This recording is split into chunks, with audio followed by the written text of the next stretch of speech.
हमारे शरीर का 95% रिपेयरिंग एंड मेंटेनेंस वर्क नींद में होता है।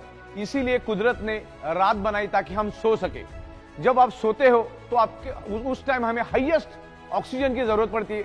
अगर आप बायोमैग्नेटिक मैट्रेस पे सोएंगे तो आपका ब्लड सर्कुलेशन स्मूथ होने में हेल्प करेगा, बॉडी के अंदर ऑक्सीजन बढ़ाने में बायोमैग्नेट हेल्प करेगा। तो हमें हमेशा बायोमैग्नेटिक मैट्रेस पे ही सोना चाहिए, जो हमारे शरीर का ब्लड सर्कुलेशन ठीक करने में मदद करके शरीर में ऑक्सीजन बढ़ाने में हेल्प करता है। हमारे शरीर के अंदर जितने भी ऑर्गन पार्ट है उनको अगर प्रॉपर प्रोपोर्शन में ऑक्सीजनेटेड ब्लड मिलेगा तो अच्छी तरह से फंक्शन करेगी।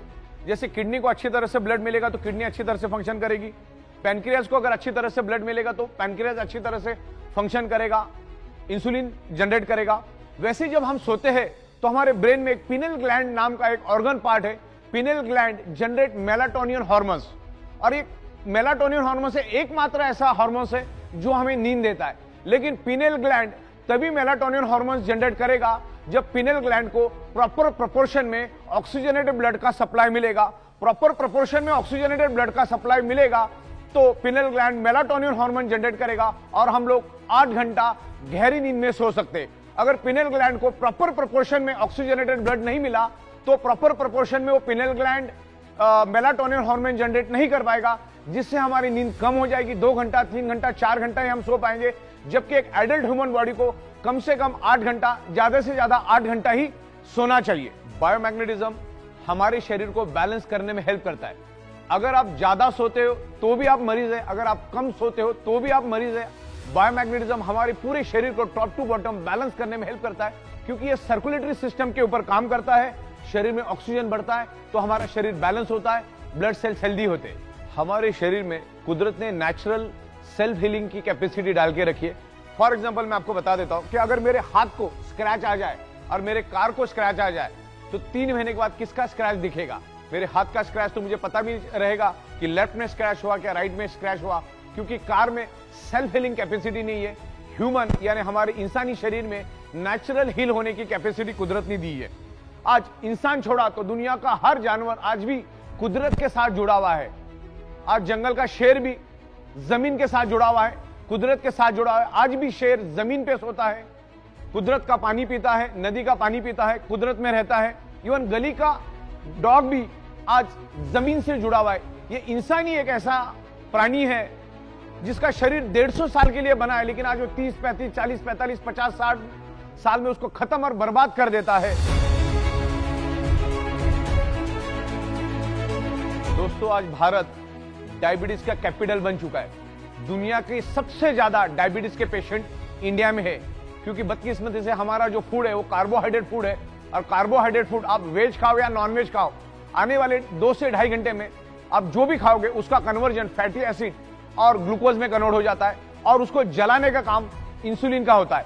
इंसुलिन आपके शरीर के डिजोल्व ऑक्सीजन की मदद से फैटी एसिड और ग्लूकोज को जला के एनर्जी में कन्वर्ट करता है। लेकिन आज हमारा ब्लड सर्कुलेशन और ऑक्सीजन लेवल डिस्टर्ब होने के कारण इंसुलिन प्रॉपर प्रोपोर्शन में ग्लूकोज को जला नहीं पाता। अभी आपने खाना खा लिया, एक साइड में आपका ग्लूकोज जनरेट हुआ, दूसरे साइड में आपका इंसुलिन भी जनरेट हुआ, लेकिन अगर आपके शरीर में डिजोल्व ऑक्सीजन की कमी होगी तो इंसुलिन ग्लूकोज को जला नहीं पाएगा। वो थोड़ा बहुत जलाएगा, थोड़ा बहुत छोड़ देगा, थोड़ा बहुत जलाएगा, थोड़ा बहुत छोड़ देगा, लेकिन आपके शरीर में day by day glucose deposit होता रहेगा और एक दिन डायबिटीज नामक अति भयानक बीमारी आपके शरीर में पैदा हो जाएगी। डायबिटीज एक्चुअली कैंसर से भी भयानक बीमारी है। डायबिटीज आपको अंदर से खोखला कर देता है, दिमाग की तरह आपकी बॉडी बन जाती है।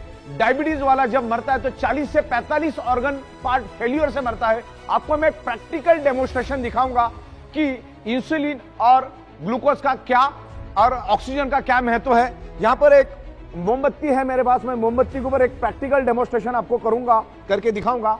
जैसा आप यहां पर देखिए, मैं आपको क्या दिखाना चाह रहा हूं। ये एक्सपेरिमेंट हमने स्कूल में भी किए थे।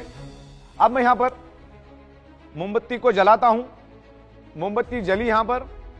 अब मोमबत्ती अच्छी तरह से जल रही है, मैं इसके ऊपर कांच का ग्लास रखता हूं। इससे आपको यह क्लियर कट पता चल जाएगा शरीर में ऑक्सीजन का महत्व क्या है। मैंने क्या कर दिया, इस मोमबत्ती के ऊपर कांच का ग्लास उल्टा रख दिया। अब क्या होता है आगे देखिए। ऑक्सीजन का महत्व मैं इसमें से आपको समझाना चाह रहा हूं कि ऑक्सीजन का महत्व हमारे शरीर में क्या है। और बायोमैग्नेटिज्म हमारे शरीर में ऑक्सीजन बढ़ाने में हेल्प करता है। देखो मोमबत्ती पूरी तरह से बुझ गई, मैं आपको यही बताना चाह रहा हूं। आपने खाया, अब वो ग्लूकोज बन गया, इंसुलिन भी बन गया। अब इंसुलिन ग्लूकोज को तभी जला पाएगा जब आपके शरीर के अंदर ऑक्सीजन है, प्रॉपर प्रोपोर्शन में ऑक्सीजन है। अब ये मोमबत्ती का एग्जांपल मैंने क्यों दिया? मोमबत्ती जली, 15 सेकंड के बाद बुझ गई।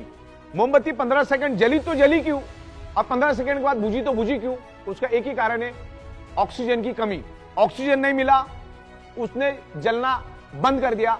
तो इंसुलिन का भी वही काम है, इंसुलिन भी ग्लूकोज को जलाता है, लेकिन ग्लूकोज को तभी जला पाएगा जब शरीर में आपके पास प्रॉपर प्रोपोर्शन में ऑक्सीजन है। अब मैग्नेट क्या करता है, बायोमैग्नेट क्या करता है? आपके शरीर के ब्लड सर्कुलेशन को इंप्रूव करके शरीर के अंदर डिसॉल्व ऑक्सीजन को बढ़ाता है। तो जब इंसुलिन बनता है और यहां पर ग्लूकोज बनता है, अगर प्रॉपर प्रोपोर्शन में बॉडी के अंदर ऑक्सीजन मिला तो इंसुलिन ग्लूकोज को जला के एनर्जी में कन्वर्ट करेगा। शरीर में डायबिटीज, शुगर नाम की कोई भी बीमारी नहीं होगी, क्योंकि डायबिटीज बहुत ही भयानक, बहुत ही खतरनाक बीमारी है। तो ये मैं आपको एग्जाम्पल के जरिए बताया शरीर में ऑक्सीजन की क्या महत्व है। हमारा ब्लड सेल्स सिर्फ ऑक्सीजन की बदौलत ही जिंदा रहता है। तो यह है ऑक्सीजन का महत्व, जो मैग्नेट हमारे शरीर में, बायोमैग्नेट ऑक्सीजन बढ़ाने में हेल्प करता है। विस्तार में हम डायबिटीज के बारे में समझते, डायबिटीज का रूट कॉज क्या है, डायबिटीज कैसे होता है, उसके रोकथाम के लिए हम अधिक जानकारी डायबिटीज के सुपर स्पेशलिस्ट डॉक्टर हमारे साथ जुड़ने जा रहे हैं। India has become diabetic capital of world. आज हम देखते हैं कि हाइपरटेंसिव पेशेंट्स होते हैं या डायबिटिक पेशेंट्स होते हैं, उनमें थकान रहती है। वो थकान इसलिए रहती है कि उनके जो कैपिलरीज है, उनके जो वेसल्स है या उनकी जो वेन्स है या जो आर्टरीज है, उसके अंदर प्लैक रहता है, मतलब वो थोड़े नैरो हो जाती है। और नैरो होने की वजह से उसमें से जो जाने वाला जो ब्लड सप्लाई होता है वो थोड़ा सा कम हो जाता है, और उसके वजह से वो सप्लाई जिस ऑर्गन की तरफ जा रहा है, हार्ट की तरफ जा रहा है, ब्रेन की तरफ, किडनी की तरफ या मसल की तरफ, तो वो कम होने की वजह से उस ऑर्गन का फंक्शन बहुत तरीके से कम हो जाता है और इंसान को थकावट लगने लगती है।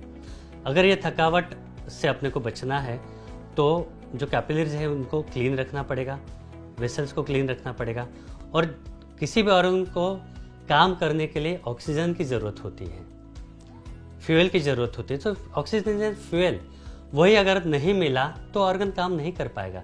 इस तरह से जो डायबिटीज़ है और बढ़ा हुआ इंसुलिन है वह शरीर को ख़राब करने लगता है आहिस्ते आहिस्ते, और अपने शरीर में ब्लॉकेजेस आने लगते हैं। अगर वो ब्रेन में ब्लॉकेजेस आते तो उसको हम लोग बोलते कि ब्रेन स्ट्रोक आया, हार्ट में ब्लॉकेज आते तो उसको बोलते कि हार्ट अटैक आया। यानी हार्ट अटैक या ब्रेन स्ट्रोक आने के बाद वहाँ के जो ऑर्गन है, वहाँ के जो टिश्यूज़ है, वहाँ को प्रॉपरली ब्लड नहीं मिल रहा, और ब्लड इसलिए चाहिए होता है कि ब्लड के साथ ऑक्सीजन मिलता है, और बिना ऑक्सीजन के कोई भी टिश्यू सर्वाइव नहीं कर पाता। तो ब्रेन फंक्शन प्रॉपर होने के लिए, हार्ट का फंक्शन प्रॉपर होने के लिए उसको प्रॉपर ब्लड सप्लाई की ज़रूरत होती है, और वो ब्लड सप्लाई किसी भी तरह का अवरोध होता है, किसी भी तरह का ब्लॉकेज होता है तो उस टिश्यू को मिल नहीं पाता। तो our ultimate target, ultimate aim is to provide proper oxygenation to the body.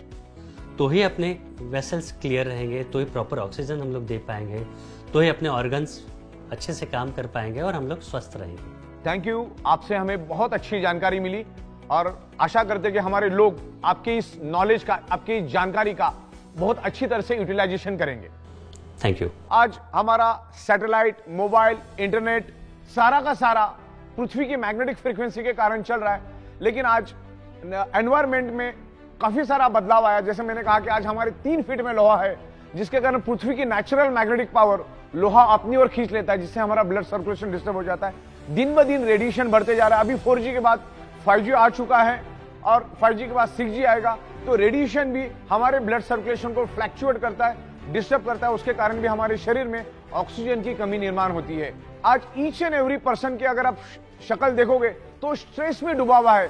Stress हमारे शरीर में कोर्टिसोल नाम का हार्मोन्स जनरेट करता है, और कोर्टिसोल हार्मोन्स हमारे शरीर में ब्लॉकेजेस क्रिएट करता है, जिसके कारण हमने जो नाक से जो सांस ली है, जो हमारे लंग्स से पूरे शरीर के अंदर जो स्प्रेड होना चाहिए वो पूरी तरह से स्प्रेड नहीं होती, डिस्टर्ब क्रिएट हो जाता है। तो ये सब चीजें हैं, आज stress, lifestyle, diet, radiation, pollution, आज खाने के अंदर भी मल्टीपल केमिकल है। आज किसान अपने खेतों के अंदर केमिकल पेस्टिसाइड यूज करा, तो थोड़ा थोड़ा केमिकल पेस्टिसाइड हमारे शरीर में जा रहा है। आज कुदरत की तरफ से हमें जो मिलना चाहिए, जो 5 एलिमेंट्स, आज बहुत ही कम मात्रा में और प्रॉपर प्रोपोर्शन में नहीं मिल रहा है। सूरज की जो सुबह की जो किरणें हमें मिलना चाहिए, फार इंफ्रारेड, आज वो भी हमें नहीं मिल रही है। देखिए, मैं फार इंफ्रारेड किरणों के बारे में थोड़ा बता दूं आपको। आज बच्चा, कोई अगर प्री मैच्योर्ड बच्चा है, 8वें महीने में पैदा होता है, तो उसको सिर्फ फार इंफ्रारेड के कारण ही उसको बचाया जा सकता है। उसने, आपने देखा होगा, उसको कांच के पेटी में रखा जाता है और ऊपर से फार इंफ्रारेड उसको दी जाती है। ऑक्सीजन और फार इंफ्रारेड के कारण वो बच पाता है। तो इतनी जरूरी है फार इंफ्रारेड हमारे लिए। तो ये कुदरत से जो मिलने वाला है, एनवायरमेंट से जो मिलने वाला है, आज एनवायरमेंट दिन ब दिन खराब होते जा रहा है। आज एनवायरमेंट की हवा किसने खराब की? इंसान ने। आज हवा, पानी, सब कुछ खराब हो चुका है। हमारे सराउंडिंग में लोहा ही लोहा है, जो आज से 150 साल पहले था ही नहीं। आज से 150 साल पहले लोग नेचुरल एनवायरमेंट में रहते थे। शाम को 7, साढ़े 7 बजे पूरा का पूरा गांव सो जाता था और उस जमाने के घर मिट्टी के, पत्थर के, लकड़े के, इस तरह से एकदम नेचुरल होते थे। तो उसमें कोई भी लोहा यूज नहीं होता था। उस जमाने में लोग जल्दी सोने के कारण सुबह जल्दी उठते थे और जल्दी उठने के कारण उनको सन की फार इंफ्रारेड, जो इम्यूनिटी पावर बढ़ाने के लिए, हमारे ब्लड सर्कुलेशन के लिए बढ़ाने के लिए, जो सूरज की जो किरणें मिलने चाहिए सुबह की 4, साढ़े 4, 5 बजे वाली ब्रह्म मुहूर्त की, वो 100% उनको मिलती थी। नंगे पैर जमीन पे चलते थे, जमीन पे सोते थे, लकड़े के बेड पे सोते थे। तो लोग उस टाइम जमीन के साथ कनेक्टेड थे, जमीन के साथ टच थे। जमीन की पूरी अर्थिंग मिलती थी, जमीन की पूरी मैग्नेटिक पावर उनको उस टाइम मिलती थी। कुएं का पानी पीते थे जिसमें मिनरल हुआ करते थे। आज अगर आप कुआं कहीं खोदने जाओ तो मिनरल छोड़ो, पूरा केमिकल निकलना चालू हो जाएगा। उस जमाने में कोई व्हीकल नहीं थे, कोई पोल्यूशन नहीं था, प्योर हवा मिलती थी। तो उस जमाने में लोगों को हर चीज प्योर मिलती थी। उस जमाने में कोई केमिकल, पेस्टिसाइड नहीं था। तो पुराने जमाने में लोगों को हवा 100% शुद्ध मिलती थी, क्योंकि सुबह जब वो उठ जाते थे तो उनको ozone, oxygen with far infrared मिलता था। जमीन के ऊपर नंगे पैर, क्योंकि उस टाइम जूता चप्पल का कोई जमाना था, नंगे पैर जमीन से चलते थे, खेतों में काम करते थे, सब फिजिकल काम होता था। तो लोग कुदरत के साथ जुड़े हुए थे। उस जमाने में कोई भी बीमारी लोगों में नहीं थी। आज साइंस ने इतनी प्रोग्रेस करने के बाद भी सैकड़ों टाइप की बीमारियां दुनिया में है। और आमतौर पे इंसान का शरीर कुदरत ने 125 से 150 साल के हिसाब से बनाया है, लेकिन आज उसको हम 40, 50, 65, 70 में खत्म और बर्बाद कर देते। मल्टीपल बीमारियां हमारे शरीर में पैदा होती, क्योंकि ये 5 तत्व आज हमें नहीं मिले। हमारे शरीर को ये पंच तत्व चाहिए, छठवां कोई भी तत्व हमारे शरीर को नहीं चाहिए। जिंदा रहने के लिए पंच तत्व चाहिए, लेकिन आज वो नहीं मिल रहे। आज जो मेडिकल स्टोर से जो दवाइयां हम लोग ला रहे हैं, वो हमारी शरीर की बिल्कुल भी कोई डेफिशिएंसी नहीं है, लेकिन आज ये पंच तत्व नहीं मिलने के कारण वो केमिकल और ड्रग्स हम लोग हमारे शरीर में डाल के और केमिकल डाल रहे। और दुनिया में कोई भी डॉक्टर आपको कभी भी सिंगल वारंटी गारंटी कभी नहीं देता। एक बात ध्यान में रखना, दुनिया का कोई भी डॉक्टर आपको कोई भी वारंटी गारंटी नहीं देता। बल्कि अगर कोई सर्जरी करने आप जाते हो, जैसे heart surgery, bypass surgery, open heart surgery, kidney की सर्जरी, या कोई भी तमाम सर्जरी आप करने जाते हो, तो डॉक्टर आपसे लिखा के लेता है कि मरने की 100% गारंटी, जीने की 1% भी गारंटी नहीं। तो गारंटी नाम की कोई चीज होती नहीं। मैं आपको और